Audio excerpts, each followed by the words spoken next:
There is no such debate. There are not any congressional hearings in that realm.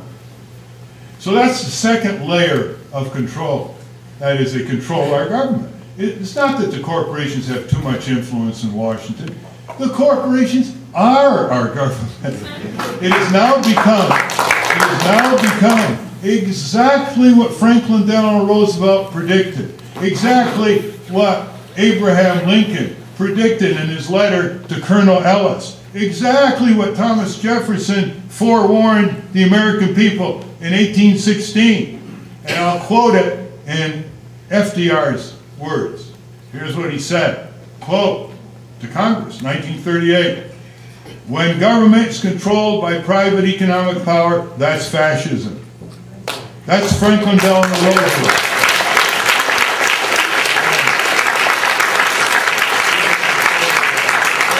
And I believe that's what Dwight D. Eisenhower, in his farewell address to the American people, meant when he said, beware of the military-industrial complex, which has become the military-industrial congressional media complex. See? See, this is what happened. Now,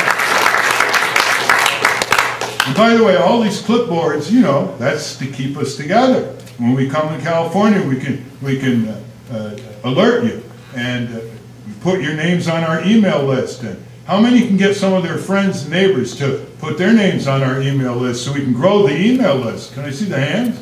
That's very, very important. It'd be nice if they contribute, but at least they can just volunteer, put the name on the list, send contributions if they would like.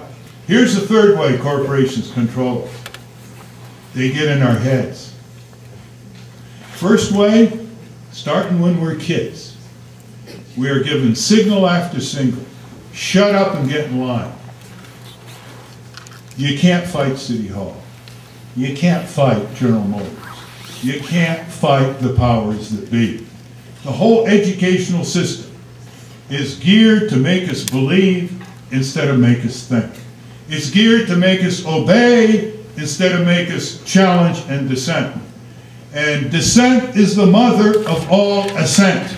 That's the mark of all history. Dissent is the mother of all assent. They get in our kids' heads with these marketing messages by provoking their sensual vulnerabilities. Look how they peddle junk food. They turn the kids' tongues against their brains and get them to start nagging. So they get in our heads in so many ways. We see, when I started on this auto safety drive, I had to fight decades of advertisements that etched in the minds of motorists what a car is like and what a car can't be like.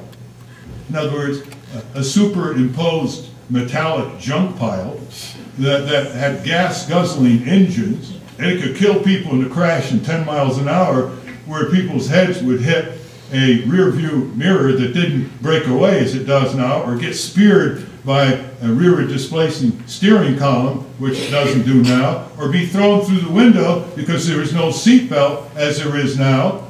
People didn't have the alternative frame of reference of what the engineers in Detroit could do for us back in the 1920s, never mind in the 1960s. And that's what they do to us. They basically get in our minds a sense of futility, a sense of withdrawal into our personal, private lives, a sense that if we go out into the public citizen arena, it's not going to make any difference. They are going to decide. How many times have you had to deal with that? You wouldn't be here if you weren't active. You're calling people up. Can you please come to this march? Cindy Sheehan is speaking. Can you please come to this city council meeting? All you're doing is saying to these people, come to defend your own interests as you perceive them. Come to defend your own interests. And yet they just feel that they're powerless. And a sense of powerlessness translates into the apathy that we all talk about.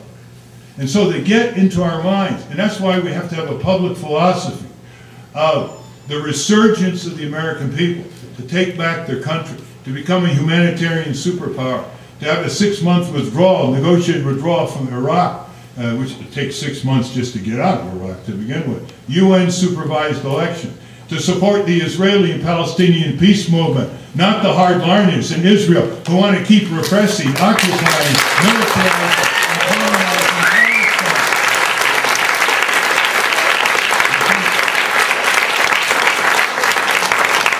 You think the two major nominees of the Republican Democratic Party are going to debate that? They're part of the Washington puppet show. We want to see a Washington peace show. The majority of the people in Palestine and Israel want a two-state solution. 64% of Israelis polled just last March by Haaretz, the great Israeli newspaper, saying Israeli government should negotiate with Hamas. Did you hear about that in the U.S. press? There's more freedom to challenge Israeli policies toward the Palestinians in Israel than there is in the USA. More freedom in the Knesset than there is in the Congress. I mean, what's our self-respect? $4 or $5 billion of aid and a blank check to the repression of the Palestinian people, which is radiating through the Islamic world and boomeranging against our national security. It's a matter of self-respect. The idea of 18,000 people in this country dying because they can't afford health care, shame on us. I'm going to end on this note, and this is key. The demand and the expectation level of the American people is key. If the powers that be control your expectation level and keep it low, garnished with cynicism and politics and all that, they got you. They want you to have a low expectation level. You give them a low expectation level, you demand little on them, you go for the least worst, they're going to oblige you. Now let me end on this note.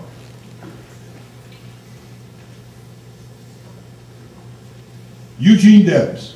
We all know Eugene Debs, the great labor leader in the early 20th century. Let me see how many people know him. Okay. Eugene Debs, he was the kind of leader when he went to Chicago to address people, 200,000 people showed up in the field. That's pretty good. Now, he was asked at the end of his career, what's your principal regret, by a reporter? He said, my regret is that under the Constitution, the American people can have almost anything they want. But alas, it seems like they don't want much of anything at all. Now let me show you the difference between Western Europe and the U.S. 1945, the U.S. colossus in the world. Most prosperous, biggest economy, biggest military. Europe, rubble, desolation, devastation. And watch the difference. Because people in Europe demanded and wanted, here's what they got, which we to this day do not have by law in America. You may have some contracts with labor unions, we don't have it by law. They demanded a living wage, and they got it. They demanded laws that allowed them to form strong trade unions, and they got it. They demanded universal health care, and they got it. They demanded 4 to 6 weeks paid vacation by law, and they got it. They demanded decent public transit, and they got it. They demanded paid maternity leave, and they got it. They demanded paid family sick leave, and some of them got it for over a year in places like the Netherlands. They demanded regular and decent daycare, and they got it. They demanded child care, and they got it. And we didn't demand anything like that, forcefully enough to get it in the most prosperous country in the world.